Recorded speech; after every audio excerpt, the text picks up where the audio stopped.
What should we do about empowerment, and should you even care? Let's get it today.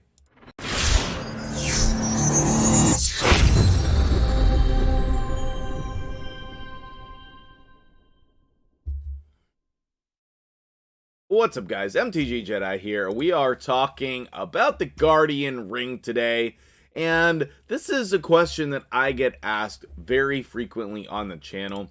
Is like, who should I empower? When should I empower them? Like, should I care about this mechanic in the game at all? And so today I want to answer that question for you, okay? So in the Guardian Ring here, we have a lot of different things, right? We have the faction Guardians, we have the sparring pit, we have the token trader. It's just like a lot of very different mechanics in the same place. And so there's definitely strategies for each of them. If you haven't seen my sparring pit video, you can get one free 6-star every week by using my sparring pit strategy. I am not currently doing that. I am leveling up these champions to 60. But as soon as I'm done with that, I'm going to be right back at it. And I'm going to be setting up that same sparring pit strategy on my new free-to-play account. I'm very excited about that. I'll probably do an updated video on that for you guys, but if you haven't seen that, that's on my most linked playlist. You should definitely check out that video. Now, Faction Guardians, I'm pretty sure I've covered this topic a ton of times. However, it is essential to go and put in at least some amount of information on this today for this video, okay? So if you appreciate this, make sure you hit the like button and let me know what you agree or disagree with in the comments below as well. So when we come in here and we take a look at any type of faction, I do not recommend getting rid of any Legos until your faction Guardians are completely full for that faction. So if we take a look at High Elves here, you can see I have my High Elves filled out, right? And then I'm going to have probably some extra duplicates. Like, I don't have Tatora in there. So once I have my faction Guardians filled out for the legendaries, then I would consider the empowerment, okay? But not before, okay? Because this bonus will go to all of your High Elf legendaries. If I were to say, who would I even consider here? Like, I have this blessing on Lysandra. So let's say I wanted to empower my Lysandra. Oh, wait. It would be more believable to empower Yannica, right? So if I wanted to empower Yannica, then I can fill in Tatora here, and then I can go empower Yannica, okay? I hope that's making sense. Okay, basically, to summarize, what I'm saying is, I believe the Faction Guardians to be more important than empowerment. That's to sum it up. The Faction Guardians is more important than empowerment because you're going to get the bonuses to all of your legendaries from this faction. And I can tell you right now, you definitely want this speed bonus on your Arbiter. It makes a world of a difference. And then it also really helps when you're trying to either make a second speed lead like Lysandra, or you're trying to do Tatora for endgame content. And that's just High Elves, right? That's just one example. But for me, the very first question was Skinwalkers, because I had 2 Leos, and I was like, well, maybe I should just empower one Leo instead of building a second one. But obviously, Leo's my favorite champion, so building a second one is still fine. I don't know. Maybe I would build a 3rd, 4th, and a 5th one. I'm not sure, okay? But after you have your Faction Guardians filled out, then you can come over here and think about empowering champions, okay?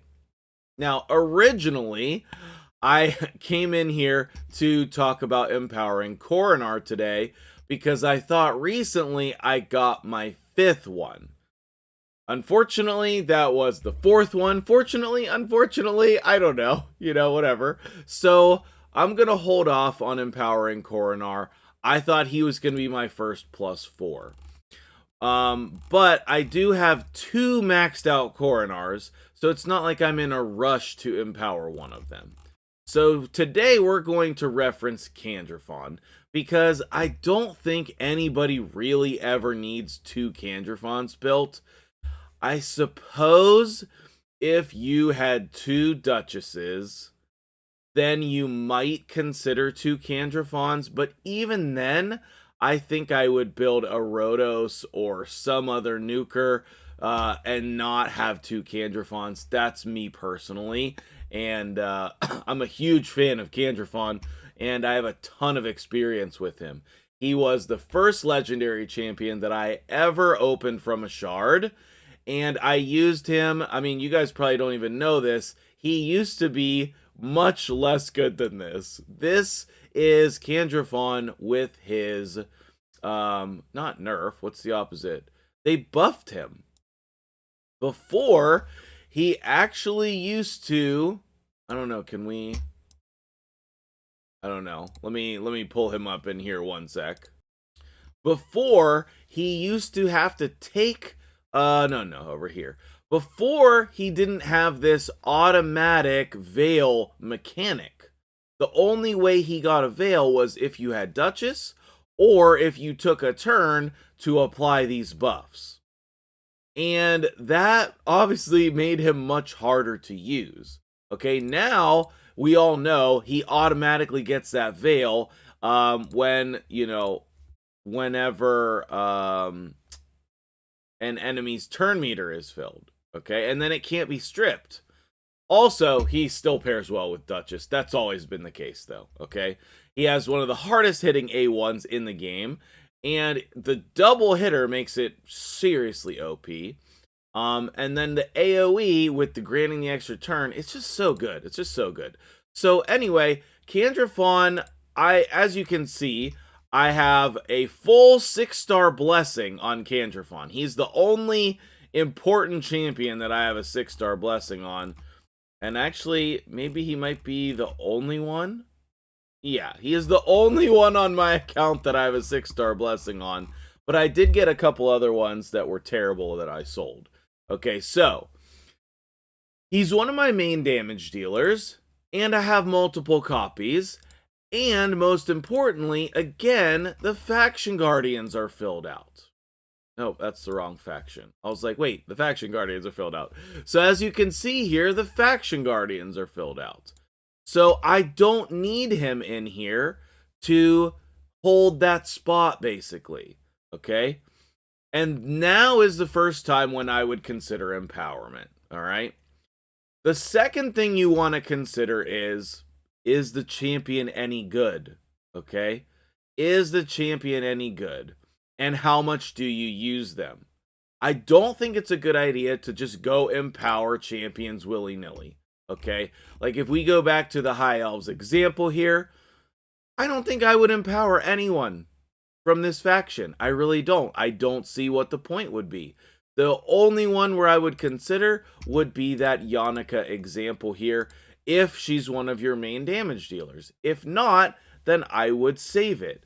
Because once you empower, that's all she wrote. You cannot ever go back. Okay? And if they ever buff the token trader here, you might want those dupes for tokens. If they ever rotate this, which doesn't look like they're ever going to, if they ever buff this, if they ever make any changes to the token trader, you might want to save your extra legendaries instead of empowerment for tokens. Because I could see them doing something like this in 2023, and then you will regret having empowered all of your champions. Okay? So I don't think that this is the case for a lot of people, because again, I don't think everybody has their faction guardians filled out, okay? But another thing you want to consider is, should you build 2 of the champion? I've been very happy with 2 Cupiduses built, you know? I built 2 Glyceas for no purpose and I never geared them, so that was pretty wasteful. Okay, I think actually I did both of those for for the clan quest to get the champion maxed out, but I don't specifically remember, okay? So you need to decide, do you use this champion a lot, and would they actually benefit from being empowered, all right? So let's actually, instead of clicking the... Where did that void shard pop up? That was weird. If you, maybe that was one of these. I don't know, that was weird. If you know what happened there, please let me know. All right, getting back on track here. If we want to empower champions, then what we want to consider is, what is the bonus we're going to get? Okay? I actually think it's worthwhile to empower them with this, you know, just a +1. I think a lot of people could have +1s because that's just one extra champion. Again, filling out your faction guardians, then you'd have a bunch of dupes for one faction. That does happen. And you'll get a bonus to their damage dealing stat. So, in my opinion, the champions you want to buff at the top of the list for me would be your damage dealers. Okay, so I was considering doing Coronar because I like him as a damage dealer. And I was considering doing Candrafon because I do use him as one of my main damage dealers. Okay, but we could, you know, we could do other things like Ragash.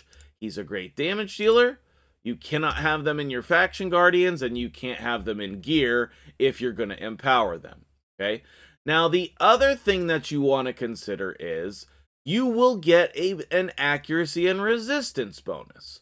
So some support champions, like Ragash here, would get a nice bonus to their accuracy or resistance, depending on what's necessary, okay? But I think there's not that much of a difference between empowerment levels 1 and 3, okay? If we take a look back at Candrafon again, on level 1, we are getting 10, 10, 10, 15, 15. Why is it 15, 15? Hold on. Let's go back over here to Ragash. Or actually, let's go to Coronar. Oh, I thought it was 10, 10. I thought it was 10 all around. Okay, well, the 15s, that makes it kind of crazy. So Candrafon, he does not care about the accuracy. The resistance is not bad, okay? And then if we add a second one in here, he gets a bonus 10 speed, 20% on all the main stats, 25 on the accuracy and resistance. If we go a third one, then it goes to 30, 30, 30, 10, 45, 45. And then if we go the fourth one, which I think I have one champion, like actual one champion that I have, yes. And that would be Yakarl. So let me go ahead and remove all my Yakarls, and then we can consider him in this spot here, okay? And again, I'm not going to empower the Yakarl. I don't even use him on my account. So why would I +4 him? I mean, maybe it would be worth it to +4 him because his multipliers would be crazy or something. But you can see then it goes up to 40% on the main stats. The 15 speed you only get on that fourth one. You can then get up to 55 and 55. And then you get the +10 crit rate, +30 crit damage for the +4. Okay? So keep in mind what stats you're going to get. Keep in mind what you're going to use it for, and all of that goes into your decision-making process on whether you should empower a champion. So, to give you the quick answer as to whether you should empower or not, I would say the majority of the time, you should not empower your champions, because you're not going to have your faction guardians filled out. So, that's my opinion, but I want to hear your opinion in the comments below, and let's go ahead and get my first empowered champion. I'm so glad it ended up being Candrafon, because he was my very first legendary. He deserves it. He's looking super fit over here in the Guardian Ring. be prepared for the worst lack of animations of all time. This is a huge fail on your part, Polarium. Here you go. Confirm. Done. That's it. That's the whole empowerment animation? That is such a big fail, in my opinion, okay? And then, if there's a 10x, I will be pulling for Candrafon on this account, because I think that he is just... I need that +4, you know what I mean? I need that +4. So let's take a look at his total stats here. I don't even think this is the best possible build that I can have for him. But honestly, I'm confused because he should have got +10 crit rate. Oh, no. He doesn't get the +10 crit rate until +4. Okay, that makes sense. Basically 7k attack, 272 crit damage, 181 speed. It's just like he has a nice blessing on him. I think that it's really a good build here. So I am going to go test out the new Candrafon in some arena fights. Let me know what you think about this in the comments below, and I will see you guys in the next video. Thanks for watching.